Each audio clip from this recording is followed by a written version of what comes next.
Welcome to my YouTube channel Suren Sir Knowledge of Physics. My dear student, today I will teach you very important numerical which is related to chapter number 2, electrostatic potential and capacitor, and this topic is related to standard 12 physics subjects. My dear student, in this video I will teach you question number 4 and 5 of exercise 2. Okay, so first read the question properly, and then after what values given that we will write down the given values, and which values we want to find. After reading the questions we can identify. Okay, let's begin. Question number 4, given that a spherical conductor of a radius 12 cm has a charge of 1.6 10 to the minus 7 coulomb distributed uniformly on its given surface. What is the electric field? कहने का मतलब है हमें electric field find out करना है. कब? 3 condition is given that inside the sphere, just outside of the sphere, at the point at 18 centimetre from the center of the sphere. This is the question. So we want to find the which value is given that. First we want to write, means spherical radius of 2 centimeter r is given that, and 1.6 10 to the minus 7 coulomb this charge is given that. So we want to find the electric field. So first point, inside the sphere we know very well कि inside a conductor the electric field is 0. Because the charge is beside the surface of the conductor. क्योंकि कोई भी electric field है या फिर उसके बारे में हम चर्चा किए, Gauss law we have studied, तो वहाँ पे डिटेल में हमने पढ़ा है कि सरफेस पे ही जो है चार्ज होते हैं, वहाँ पे इलेक्ट्रिक फील्ड होती है. इनसाइड उसकी चार्ज की वैल्यू 0 होती है और इलेक्ट्रिक फील्ड भी 0 होती है. तो वी कैन राइट कि inside the conductor the electric field is 0 because the charge reside on the surface of conductor. But second question given that कि what just outside the sphere we want to find the electric field. So we know electric field just outside the sphere. So everyone know very well what is the electric field formula. So electric field formula is 1/4 pi epsilon non q upon r square. Okay. So this is formula and we will substitute the values. These values given that, here given that, q is given that. q values क्या है बताइए आप. 1.6 10 to the minus 7 coulomb given that है. But r is also given that. Radius is given that 12 centimeter. We want to convert in standard form और इसको क्या लिख सकते हैं मीटर में. तो डिवाइडेड बाई 100 करेंगे तो कितना आएगा 0.12 metre. Okay, now substitute this value here. So we can write, and this is the value of k. So we can write k q by r square, and then substitute the value. What is value of k? K equal to 9 into 10 to raise 9. Okay. और क्या आ जाएगा Newton metre square पर coulomb. Okay, तो इसको लिख दो Newton metre square coulomb की power -2. This is the unit of k. Okay, now substitute all these values and find the electric field. So E equal to k. What is value of k?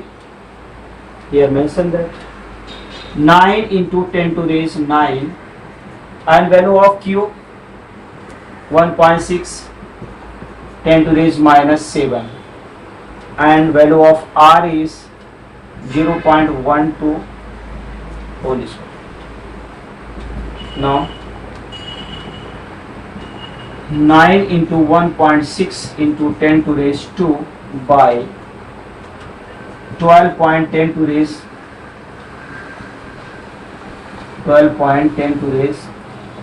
-2 whole square. इसको हम क्या लिख सकते हैं 12 multiply by 10 to raise 12 whole square, और इसको हम solve करेंगे तो आगे क्या लिख सकते हैं और डिवाइड करेंगे मल्टीप्लाई करेंगे तो 16 9 जा क्या होता है 144. तो ये आएगा 100, और इसको हम क्या लिख सकते हैं 110 की पावर माइनस 10 की पावर 2. ये आएगा 144 इंटू 12 12 जा 144, और this value 10 to raise -4. Okay, अब हम कैंसिल कर सकते हैं इसको क्योंकि यहाँ डेसिमल है, तो हम इसको क्या लिख सकते हैं 1.44 इंटू 10 टू रेस 4 बाई 144 और ये कैंसिल हो गया। अब हम क्या लिख सकते हैं इसको, E इक्वल टू क्या गेट करेंगे हम, जो वैल्यूज है 10 टू रेस 5 क्या न्यूटन पर coulomb. This is the unit of electric field. तो in this way we can find the value of electric field outside of the sphere. But C question given that at the point 18 centimeter from the center of sphere, तो यहाँ पे R given that 18 centimeter। तो have you written this question? Okay, तो इसको rough करें। अब हम C part करेंगे जिसमें बताया गया है कि डिस्टेंस कितना है इलेक्ट्रिक फील्ड आने पॉइंट, यहाँ पे लिखेंगे इलेक्ट्रिक फील्ड निकालना है eight the point 18 centimetre from the centre. Okay, अब हमें क्या करना है कि इसकी वैल्यू निकालना है, मतलब R की वैल्यू कितना दिया है 18 सेंटीमीटर। तो this equivalent to 0.18 metre, or we can write 18 into 10 to the minus 2 meter. This is given. Okay. And Q you know very well. In question have given that this is the value of Q. कितना है 1.6 10 to the minus 7 coulomb. And you know very well value of K equal to 9 into 10 to the 9 Newton meter square coulomb square, या oblique coulomb square लिख सकते हो इसकी power -2 में। और we want to find the electric field on that point, तो K Q by R square, this is formula. अब यहाँ विवेकानंद जी क्या कहते थे कि अगर बेसिक चीजें हमें याद हैं तो ये इजीली हो सकता है। अब इसमें क्या नॉलेज, बेसिक चीज क्या, हमें इलेक्ट्रिक फील्ड का फार्मूला पता होना चाहिए, K की वैल्यू मालूम होनी चाहिए। ये क्वेश्चन में नहीं दिया है। ओके, अगर आपको विवेकानंद जैसे विद्वान बनना है या फिर उसको क्वेश्चन को एक बार पढ़ने के बाद समझ में आ जाए तो इट इज कंपलसरी आपको फार्मूले याद होने चाहिए। कहने के बाद फार्मूले कौन कौन से याद होने चाहिए, जो क्वेश्चन में दिया गया है, जो क्वेश्चन में यूज है। जैसे you know E equal to K Q upon R square, तो यहाँ पे K की वैल्यू मेंशन नहीं है क्वेश्चन में, तो K की वैल्यू हमें पता होनी चाहिए। ये बेसिक चीज है, जब चैप्टर पहला फर्स्ट चैप्टर पढ़ाया गया तो वहाँ पे K की वैल्यू बताई गई थी। ठीक है, R की वैल्यू दी गई है तो लिख देंगे। जो नहीं दिया गया है, जो प्रैक्टिकल वैल्यूज हैं या फिर कुछ कांस्टेंट वैल्यूज हैं, उसको हमें याद रखना पड़ेगा। लेकिन सबसे पहले हमें क्या पूछा गया उसका फार्मूला पता होना चाहिए। Without formula we can't do. Okay, तो यहाँ पे substitute the value of K की वैल्यू क्या है 9 इंटू 10 टू द 9 है, गुड। और Q की वैल्यू है 1 पॉइंट कितना है, K की वैल्यू 1 पॉइंट, हाँ ठीक है 1.6 इंटू 10 टू द 7 माइनस 7 है। और यहाँ पे हम लिखेंगे 18 into 10 to raise minus 2 whole square. Means formula वही है, बस खाली वैल्यू सब्स्टिट्यूट करनी है। तो ये हो जाएगा 144 इंटू 10 टू रेस 2 बाई, अब 18 का मल्टीप्लाई करिए 2 10, 18 into 18 into 10 to raise minus 4। ठीक है, अब इसको कट करिए, इसको हम क्या लिख सकते हैं 144 into 10 to raise 5 by 18 into 18। ये किससे कट हो सकता है 2 से, ये क्या हो जाएगा 9 हो जाएगा और ये कितना हो जाएगा 7 2, और ये फिर से भी 2 से कैंसिल हो जाएगा। तो ये कितना हुआ 9 2 जा, तो 2 9 जा 18 होता है, तो यहाँ 9 लिखेंगे। ठीक है, तो ये कितना हो जाएगा 2 2 3 जा 6 और 2 6 जा 12 हो गया। अब इसको हम डिवाइड करेंगे 9 से, 9 4 जा 9 की टेबल याद है, कट करिए 9 4 जा 36, यहाँ 4 हो गया। अब इसकी वैल्यूज क्या होगी E equal to 4 into 10 to raise 5 by 9। अब ये 4 इज लेस देन 9, तो हम क्या लिख सकते हैं इसको 40 इंटू 10 टू रेस 4 बाई 9। तो 9 की टेबल पढ़ो तो 40 से ज़्यादा ना हो, तो हम क्या लिख सकते हैं 9 4 जा 36, तो 4 फिर बचेगा 4 ही, 4 4 इंटू 10 टू रेस 4 या फिर हम इस अप्रॉक्सीमेट 4 इंटू 10। तो इस तरह से अगर हम कहें तो वैल्यूज हमें क्या मिल रही है, ई की वैल्यूज आ गई है 4 इंटू 10⁴ न्यूटन पर coulomb. This is the answer of, किसका आंसर है, आंसर ऑफ सी। तो in this way you can solve the questions. तो इट इज़ कंपल्सरी, आप भी बुद्धिमान बन सकते हैं, लेकिन आप भी सारे क्वेश्चन को कर सकते हैं। उसके लिए हमें कुछ बेसिक चीज़ें होती हैं, फंडामेंटल चीज़ें होती हैं, वो याद होना चाहिए। उसमें क्या है, इस क्वेश्चन में हमें के की वैल्यू याद होनी चाहिए। अगर क्यू दिया है तो ठीक है, नहीं तो क्यू की वैल्यू भी हमें पता होना चाहिए। अगर हम क्यू की वैल्यू की चार्ज की बात करें किसी इलेक्ट्रॉन हो तो 1.6 × 10⁻⁹ होता है, ठीक है। बट यहाँ पे हमें क्यू की वैल्यू दी गई है, चार्ज वैल्यू दी गई है, तो हमें डायरेक्टली यहाँ पे लिख देना है। तो ये क्लियर हो गया कैसे आया, ओके गुड। अब हम करेंगे question number next. Now we will begin to question number 5। तो क्वेश्चन नंबर 5 में क्या दिया गया, पहले रीड करेंगे।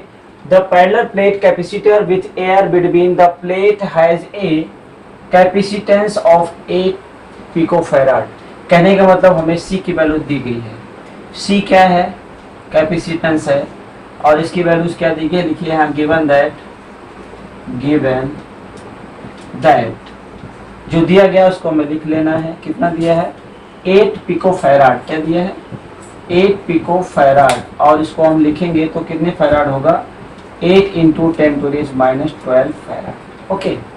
और क्या कहा गया, what will be the capacitance if distance between the plates is reduced by the half. कहने का मतलब हमें वो कैपेसिटेंस बताने हैं जब इसकी कैपेसिटेंस जो है कैपेसिटेंस बताने हैं जब इसकी डिस्टेंस हाफ कर दी जाए। कहने का मतलब अगर पहले डिस्टेंस अगर डी है तो रिड्यूस करने के बाद कैपेसिटेंस हमें निकालना है। सपोज दैट ये हम मान लेते हैं सी डैश, तो सी डैश हमें निकालना है कब, जब डी इक्वल टू क्या हो जाए, डी डैश क्या हो जाए, d/2, okay. Space between the field with the substance is dielectric constant, मतलब के डैश दिया गया है 6 है, ठीक है। जबकि अगर ये आपको पता होना चाहिए कि कुछ फार्मूले हैं, अगर डाइलेक्ट्रिक कांस्टेंट अगर हम एयर में बताते हैं तो के की वैल्यू 1 होती है in the air. What is value of, we can say that dielectric constant in air equal to 1। ये हमें बेसिक चीजें हैं, ये हमें पता होनी चाहिए। अब अगर पैरेलल प्लेट कैपेसिटेंस का फार्मूला कहें तो C इक्वल टू क्या होता है, कितने लोग मालूम है,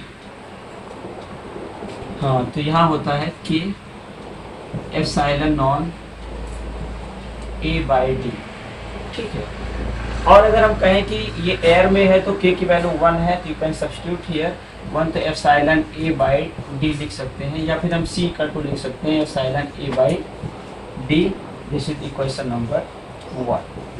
लेकिन हमें क्या बताना है कि जब इसके डिस्टेंस को चेंज कर दी जाए, ठीक है, डिस्टेंस को अगर हम चेंज कर दें यहाँ पे तो क्या होगा। अगर हमें सी डैश हमें फाइंड आउट करनी है तो क्या हो जाएगा, के डैश ε/A/ क्या लिख सकते हैं, डी लिख सकते हैं, डी नहीं लिख सकते हैं, डी डैश लिखेंगे, ठीक है। तो अब इसकी वैल्यूज को हमें लिखना है, के डैश की वैल्यू कितनी है, गिवन दैट है के इक्वल टू के डैश क्या है 6 है, और यहाँ पे जो बात हम कह रहे हैं ε/A तो यही रहेगा ε/A, और ये डी डैश को हम क्या लिख सकते हैं, d/2, ये बताया गया। तो हम इसके लिख सकते हैं 12 ε/A/d, ओके। तो C डैश इक्वल टू क्या हो जाएगा, 12 ε/A/d। और आप देख सकते हो फर्स्ट इक्वेशन से अगर हम बात करें तो इसकी वैल्यू यहाँ पे सब्स्टिट्यूट कर सकते हैं। ये क्या है, C की वैल्यूज है कब, एयर में, पैरेलल प्लेट के लिए, तो हम यहाँ लिख सकते हैं 12C, और value of C is given that क्या दिया है, 12 × 8 × 10⁻12 फैराड, ठीक है। अब इसको मल्टीप्लाई कर दो तो C डैश क्या होगा, 12 8 जा 96 × 10⁻12 फैराड। तो this is your answer, this is your desired answer. लेकिन हमें याद इसमें क्या रखना पड़ेगा, याद करने की जरूरत ही नहीं है, फार्मूला आपको तैयार होना चाहिए, बेसिक चीज है। वैल्यू ऑफ के इन एयर इक्वल टू 1 ये मेंशन नहीं किया गया है, आपको पता होना चाहिए। ठीक है, फिर क्या क्वेश्चन में क्या दिया गया है, गिवन दैट हमने लिख दिया। और हमें फाइंड आउट करना है कैपेसिटेंस, कब फाइंड आउट करना था, जब इसकी डी की वैल्यू रिड्यूस करके हाफ कर दी जाए, तो हमने कर दिया D dash equal to D by 2। तो यहाँ पे इसकी वैल्यूज को पुट कर दिया डी बाई 2 इक्वल टू ये, और यहाँ पे वैल्यू पुट कर दिया, और सी की वैल्यू जो दी गई यहाँ सब्स्टिट्यूट करने के बाद you can get C dash. कब फाइंड आउट करना है सी डैश, जब डाइलेक्ट्रिक कांस्टेंट 6 हो और उसकी जो वैल्यूज है वो रिड्यूस कर दी जाए, तो सी डैश की वैल्यूज हमें 96 इंटू 10⁻12 फैराड मिलेगा। ओके, समझ में आ गया? हाँ। Okay, thank you.